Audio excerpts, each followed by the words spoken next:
Good afternoon, y'all. Happy Easter. I hope your resurrection day is going great. And just want to come back with another part of the story. And let me say to you guys, if you're going through any of the things that I've went through in any of these stories, please, please, when I tell you, don't stick around for it. Don't wait for it to get really, really, really bad before you decide to get up and walk away. You're entitled to walk away. You're not entitled to sit there and let nobody just do the things that they're doing to you that are not healthy and that's not going to benefit you or the relationship.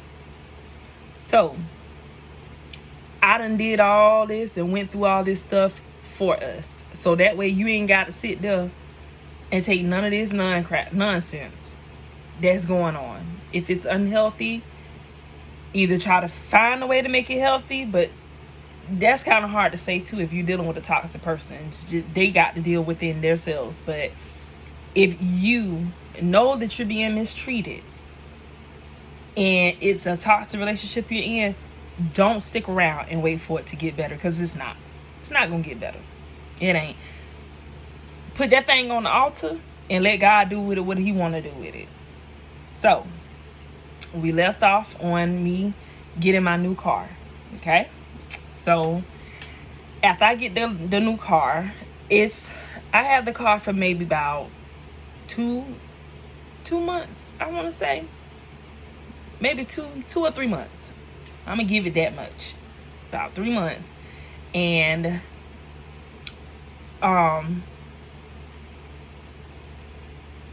one day, me and the crackhead got into it or whatever, and he was telling me something. He was saying it to me. He wasn't saying it to my child, but he was saying what he was gonna do, this, that, and the third or whatever, to my child. And like I told y'all, he could do whatever he want to do to me, but when it comes to my baby, that's a whole different ball game.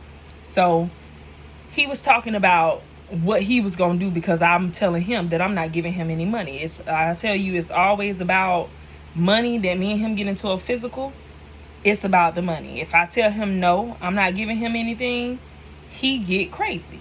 So I'm here again, he asking, and at this point I've been standing on my word. I'm not giving him anything. So he thought that he could fast talk me, like, well, the check coming on such and such day, and I'm gonna give it right back to you, so it won't be, the check was coming the next day, is what he was saying. Basically, the check coming tomorrow, I just need you to give me $20 right now, and then when the money hit the bank, we go get the money, you take yours back off top. And I'm like, no way, shape, or form am I giving you any money to go indulge in this madness that you in or whatever. So he's like, oh, so you'll go buy your son this and buy your son that and do this for your son and do that for your son, and I asked you for $20 and you can't give me this, that, and the third. You right, sir.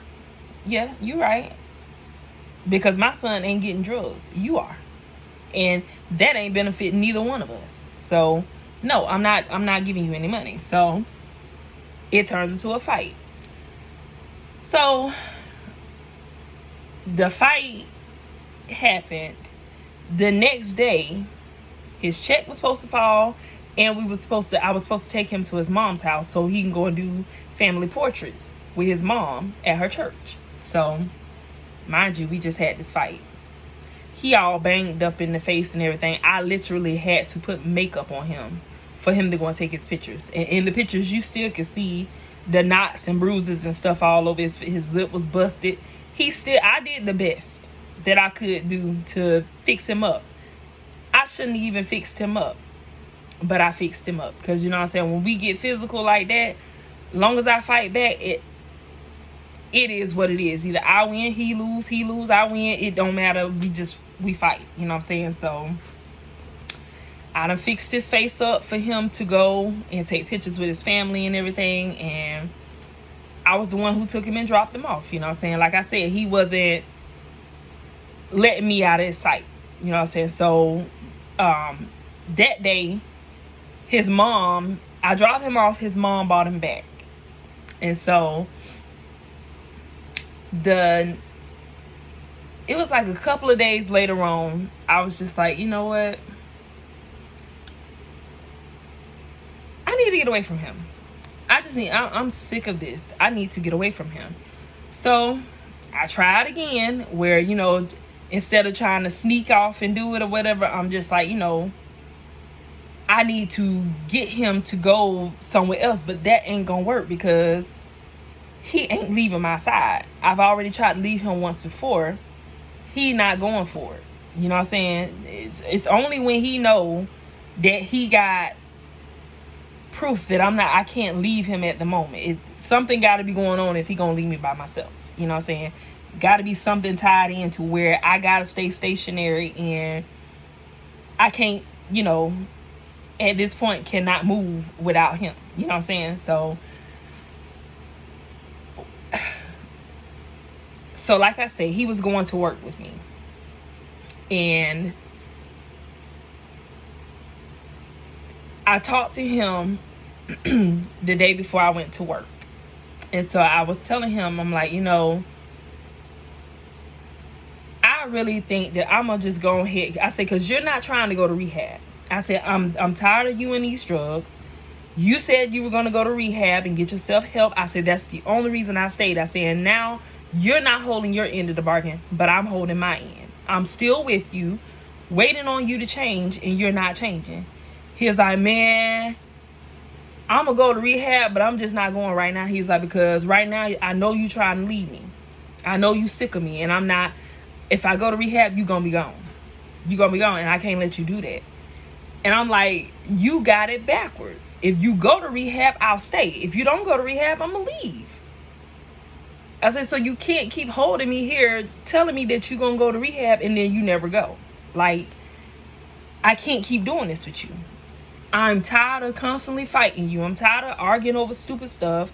I'm tired of you just coming in and doing stupid stuff, and it's just crazy. I'm tired of it. You need to go get yourself help, and if you can't get yourself help, I need to be gone. So he was like, all right, I'll go probably stay with my mama or whatever, and whoever he gonna go and stay with, he was gonna let me go. So I thought. So this particular day, I go to work. He goes to work with me. Now, I was telling him, I did mention to him as part of him leaving, he needed to find his own ride.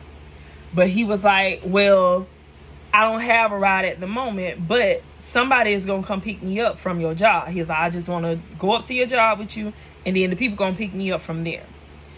At this time, I'm still living in the shelter, in the domestic violence shelter. So I got this, so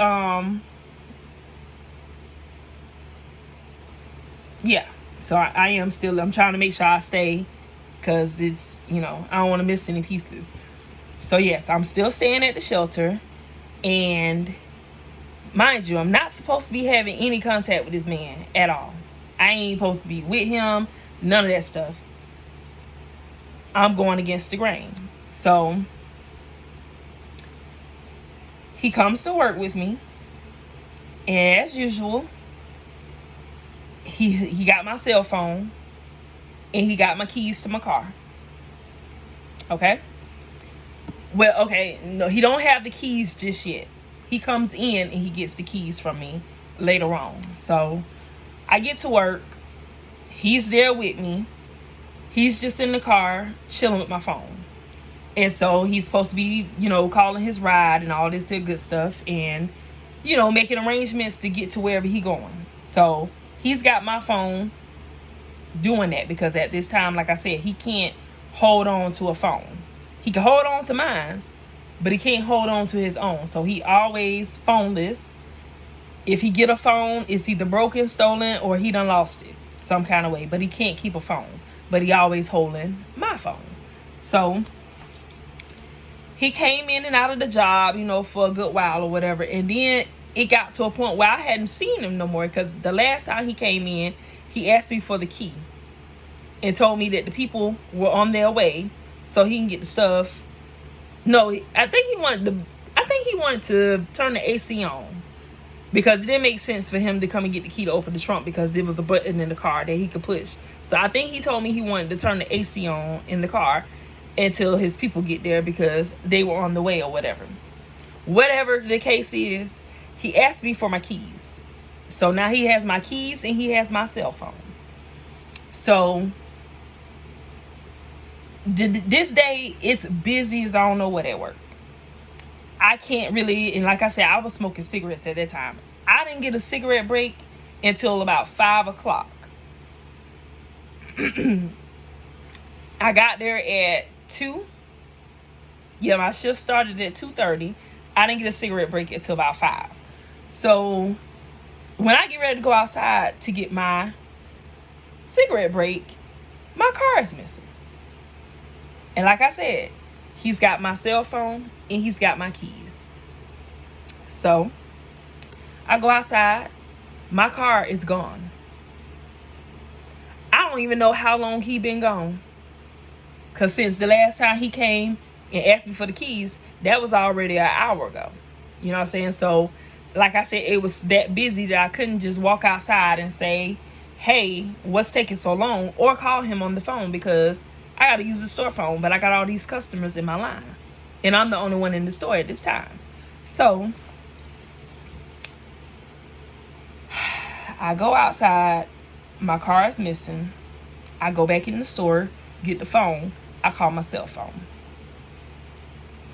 I said, where are you at in my car? He's like, oh, I'm up the road. I'm coming back. I say, I done told you about taking my car. I say, you didn't tell me anything about you was finna go somewhere in my car, this, that, and the third. And, I'm just chewing him out. Well, he's like, I'm on my way. I'm about to turn around and I'm about to head back to you now. Okay? We hang up the phone. I don't hear nothing else from this man for hours. I get off at 10:30. When the phone at the job ring, I'm heated, because it is now dark outside. It's about 9 o'clock. And my car is still not here. He ain't called me and said nothing. Normally he would be calling and checking in and saying something or whatever. It's silent. Ain't no action going on. So the job phone rings. And when the job phone rings, I'm telling you, my heart dropped into my stomach, because I felt like this phone call, this could be anybody calling this store phone. This is not my personal phone, so I don't know who is on the other end of this phone. But when I heard that phone ring, something came over me saying something ain't right. Something is not right. And so when I answer the phone, the voice on the other end of that phone was not the person I was expecting it to be. The voice that was on the other end of that phone was an officer saying, ma'am, can I speak to Shalissa? And because I know this voice is not a familiar voice, I'm beginning to think worse now. So I say, this is her. He said, well, ma'am, do you know the crackhead? And I say, yes. He say, ma'am, I don't know how to tell you this. He was like, but he's been involved with an accident in your car. I'm like, oh my God. And I'm just going to be honest in what I said after he said that. I say, is he dead? He said, unfortunately, ma'am, no, he's not. He said, but your car is totaled. And the car is gonna be towed away. There's no driving it, there's no salvaging it. He said the car is gone. I just got this car. He said, we'll contact you with all the information. He gave me the information of who was gonna pick it up and all this here stuff. And I'm just like, oh my God. This is why I tell y'all, don't hold on thinking it's gonna get better. It's not. It gets worse and worse and worse and worse and worse. Don't be like me and sit there and go through all of this stuff because you stuck in your mind and don't know how to get out. There's ways to get out. You got to start with your heart. You got to start letting your heart die a little for this person so you can see yourself and you can hear God, because he gonna guide you through it. He gonna walk you through every step that you need to get free. You just gotta believe it. I didn't believe it. I didn't have the strength and I didn't have the mindset, y'all. I still was stuck in this thing. So he goes to jail behind it. But when I tell you he's so manipulative, he manipulated the officer. He manipulated the nurse at the hospitals. This man still was trying to control me after what he just did to me. So some kind of way he got the officer to call me while he's sitting in the back of the car before he go to the hospital. The officer calls me and the officer tells me what he tell him first. He was like, ma'am. He was like, he begged me and he cried and cried and cried. He told me, he said, please call her. She gonna kill me. She gonna kill me. Please call her. Please call her. Tell her I'm sorry. Tell her I'm this. Tell him this. And he in the background just screaming. And I said, don't put him on this phone. I don't want to hear from him. I said, I don't know what to do right now. I don't. And he just steady sitting there yelling in the back of the phone. I say, I'm done. He still, babe, call the police department and get all my information. At this moment, I'm feeling strong and like I'm done with the situation. But still, later on, your girl fall fool again. So he get to the hospital. Now the nurses is calling me. Put him on the phone, and he's saying what he's saying, and he apologizing, and he was like, I know you definitely gonna leave me now, and this, that, and the third. Still worried about himself. So at that moment, I was done, but not completely, because then I go back. Now he's in jail, and you know, he still got the first car that he dealing with too, and now he's dealing with this car. This man done totaled my car. My son way across town at my sister's house. Life with Tashana. He was at her house. Now I gotta call my sister and ask her, could my nephew, I think I picked him up that night. I picked him up, but I had to tell her why I'm gonna be late getting home to pick him up, because I gotta go back to the shelter. So now I gotta tell the shelter what happened. I gotta tell my sister what happened. And I also gotta tell, who else? The car dealership.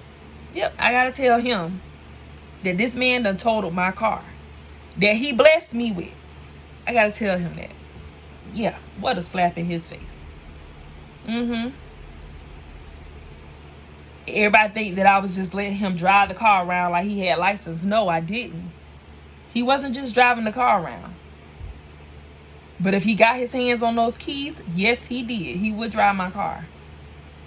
But it wasn't with my permission. Nail time. Except for when he hit the car, hit the back of the truck. He had my permission then. But no more after that. So, yeah. Now, I tell my sister, y'all can go and view her page, Life with Tashana, and if she see this video, she will do a reaction video to her side of her view of me calling her and telling her the news and, you know, what was going on her end, because I know at this point my sister is about sick of me and this man. About sick of me. He just driving me into a ditch and I'm just sitting here in the passenger side, riding along, letting him do it all. Because I don't see my worth. I don't see a way out. I don't feel like I can get away from this man. Now this man goes to jail. I should be running for the hills. I run for a little while, but he catch up with me. Yep. So now we're going to talk about everything I had to go through after the fact. So now, the next day, I go to the place where they took the car after they totaled it or whatever. Man, my whole back end was gone.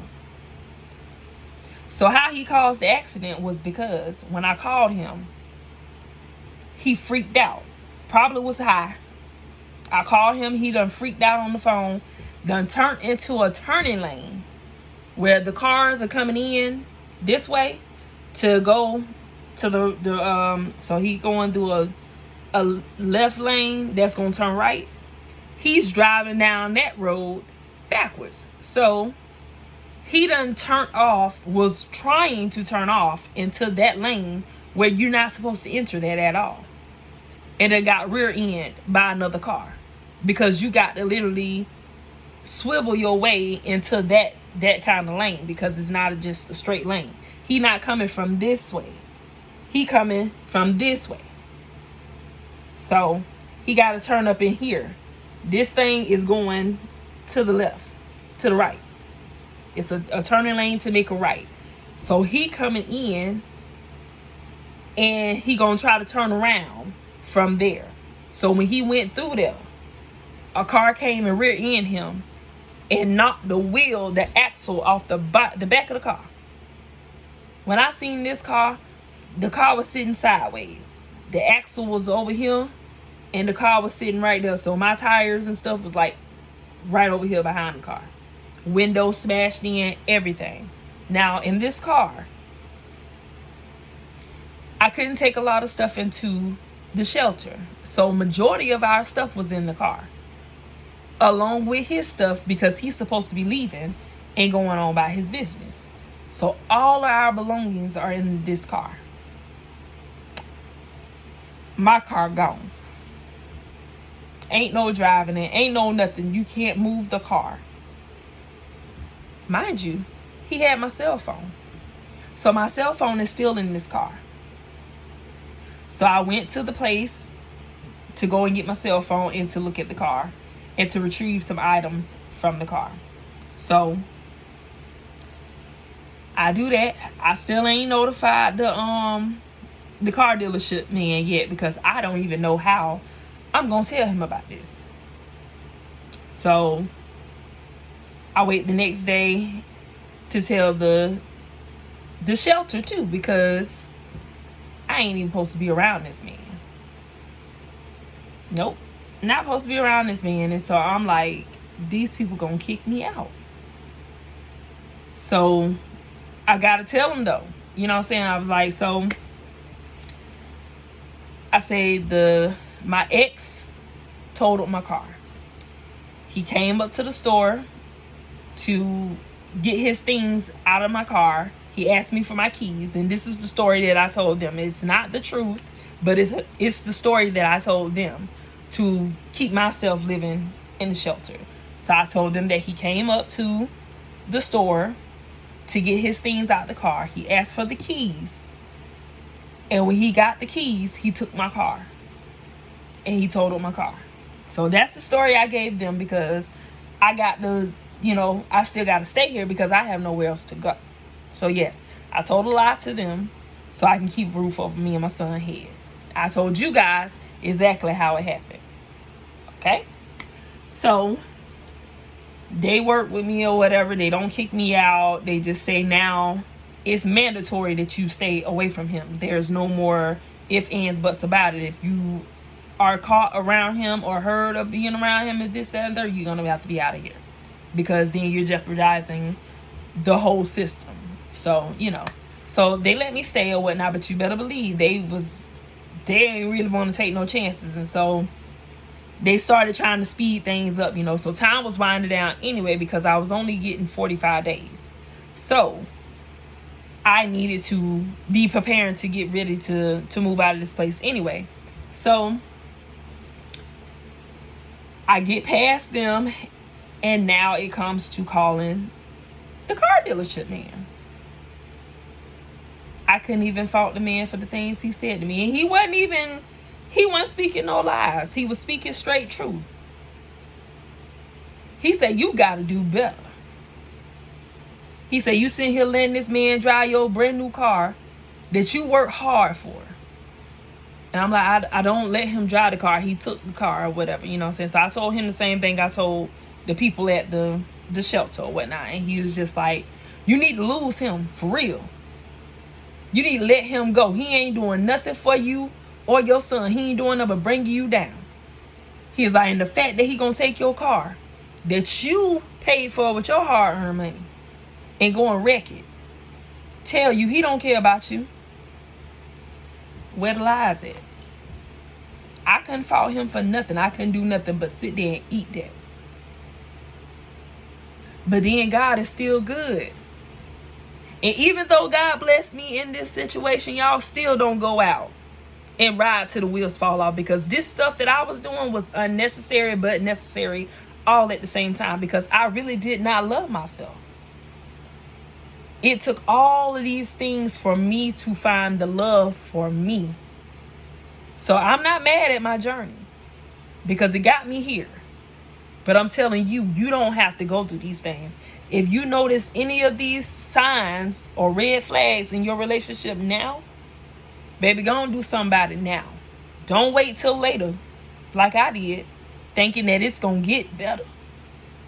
It's going to get better. And every time somebody say sorry, don't mean they really sorry. That's what I was thinking. I had hope was real with me. And I had a lot of faith in these men, but I needed to have this supernatural faith that I have in people. I needed to have that in God, because that's who brought me out of it. And that's probably why he allowed me to go through the things that I went through, because you trust in all of these people out here, but the one that you need to be trusting, who gonna bring you through all of this. So he said, I'm gonna let you get spanked a little bit. I ain't gonna let them do too much, but I'm gonna let them get you enough to where your eyes open up and you finally see some stuff. And that's what it is. That's what my journey did for me. But that don't have to be your journey. Knock it out the bud right now. Don't wait for it. If it ain't making you happy, don't wait for it to make you happy. You got to make yourself happy. So after he gave me his true lecture and said all he had to say, that man, try not to cry. I'm not gonna go there, but I'm just saying, even though I kept going back and doing all of this unnecessary stuff, allowing all this unnecessary stuff to happen in my life, God still had his hands on me and my son. Because for one, me and my son could have been in that car with him, and we wasn't. He had other people in the car that I forgot to mention. They didn't really get hurt at all. And on top of that, when he crashed the car, he jumped out and he ran, which was another thing that he don't care about me. You just got my car destroyed, just like you did with the red car. Hit the back of those people's car. You took off on a high-speed chase. You get this car totaled. You jump out and you running away. Now you on feet, making these people chase after you instead of you sitting here and taking your accountability for what you did to my car. Goes to show me just how much he cared. Didn't care worth of nothing, because he was going to leave it all on me every single time. But when I say God is good, After the dealership guy told me everything he wanted to say, how he wanted to say it from A to Z, he said, but at the end of the day, because you was under my insurance still. I didn't even have my own insurance on the car. I was under his insurance. And something else was in the country. I can't remember the word right now, whatever. He said, but because of X, Y, and Z, I still got to put you in another car. He said, but I'm going to give you to the credit bureau. So you're not going to be paying me. You're going to be paying the creditors. So whatever happened to you with them, that's on you. I'm no longer a part of the situation. He said, but I'm going to give you another car. And he did. Actually, I ended up getting 2 cars. The first car he gave me, it wasn't in the best of shape. But I wasn't going to complain because I didn't have to walk no more. Me and my son, after that, before I talked to him, I was walking to work because the bus didn't run over there by the shelter. So I had to walk from the shelter to get to a bus stop, ride the bus, and the bus only going to take me so far from out that way. Then I got to walk the rest of the way, which is still a 2-hour walk. So I ain't going to complain about the kind of car this man give me being the fact that he giving me another car at all. Point blank period. I am very grateful for.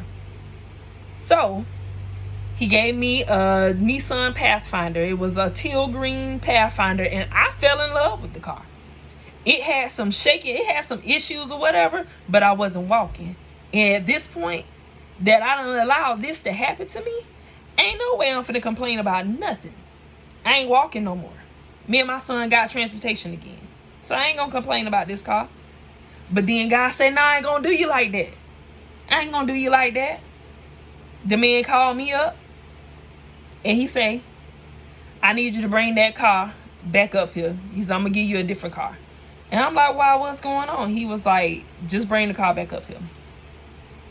So I get up to the car lot and he pulled this nice Buick Rendezvous 2006, touchscreen in the inside, leather seats, sunroof. I ain't never had nothing that nice before. Never. I'm sitting here like, I can't take this car. I know the payments are going to be expensive on this car. I cannot take this car. He said, well, with the policy that I have with you, I got to give you a decent running car in order to give you to the credit bureaus and this and that. So now I'm rolling around in a 2006 Buick Rendezvous, nice car. And I can't even take this blessing right now because of all the stuff that I done allowed to happen to me. Right now, I can't even enjoy this car because I'm thinking, oh boy, I know these payments is finna be, and I ain't even talked to the people yet. All I did was sign a piece of paper and he handed me off to them my first due date for my payment and everything. And that was it. And so those payments were a little bit higher than what I was paying for the car that he totaled. But I was still able to make the payments. You know what I'm saying? So God still looked out for me in the situation. It could have went so bad. It still was bad. But for me to still end up walking away with a car after what I just did to this man who just blessed me with a car, I couldn't even accept it, y'all. I'm just like, Lord, I don't deserve this. I don't deserve this car. This man just totaled the first gift that you gave to me. And then I just don't deserve it. That's how I felt about it. But I kept that car, had that car for a good minute. And boy, I got stories about that car too. We'll get there. We getting there. The journey it's been a long journey, y'all. I've been through a lot. But I'm thankful for it. I'm thankful because I wouldn't be here right now if it wasn't for the journey. So here we go. Now it's time for me to get out of this shelter. So I was out of the shelter actually when I got the Buick. But I missed that part. I got caught up in the blessing of it all or whatever. So after he gave me the Pathfinder, the time came where it was time for me to get out of the shelter. So I needed to find a place for me and my son to stay. And so I called back up my baby sister and asked her, could me and my son come and stay with her? And she, without any hesitation, she was like, yeah, sure, come on. You know what I'm saying? So I was like, just till I get on my feet, this, that, and third, I help you with your bills, this, that, and you know what I'm saying, we'll do it like that. So that's what we did. I ended up moving with her, and me and my son stayed with her for about a year. Yeah, because we did Christmas and Halloween together. So we stayed there for about a year or so. Just not so, but a year. We stayed there. And at this point, his mom, the guy, the crackhead, his mom ends up reaching out to me. And at this time, everything done cooled down. You know what I'm saying? I got the new car. I'm living with my sister now. And, you know, everything is kind of steady or whatever. But his mom reaches out to me and she asks me, he wanted to know if it was okay for him to write me. He want to apologize and apologize to me and my son and this, that, and the third. And what I do? First, I hesitated, but I felt like I wanted to hear that apology, to be honest with you. I felt like I wanted to hear that apology because that was just uncalled for. You shouldn't even took my car. You had no business driving my car. And then the fact that you got other people in my car doing God knows what in it. And then you turn around and get into an accident, whether it was on purpose or not. You shouldn't have had my car. So I wanted to hear that apology. I did. But what I didn't know is that I should not have wanted to hear that apology. I should have just walked away and let it go. And be free. Stay free. But there was another setup. Manipulation. Because at this point, he don't know where I'm at. He know he can't call the shelter. He don't even know the name of the shelter. He don't know where the shelter is. So therefore, that's the last place he know me to be. He ain't sure where I'm at. So he need to find out where I am. Because I'm telling you, he got to know where I'm at all times. So the catch was to see if he could get the address to wherever I was. And he would start writing me from jail so he can get me back in his grasp. And so, like any other time, your girl fell for it. I did. After he done totaled my car and did all this here stuff. Them letters from prison and jail, don't be fooled by them. Because, boy, they get to talking real good in them letters and talking about, oh, I'm a changed man. I'm going to do better when y'all come home. And you ain't going to have to worry about me no more. I'm not going to be on drugs when I come home. Yep. I fell for it all. I did. And I had to.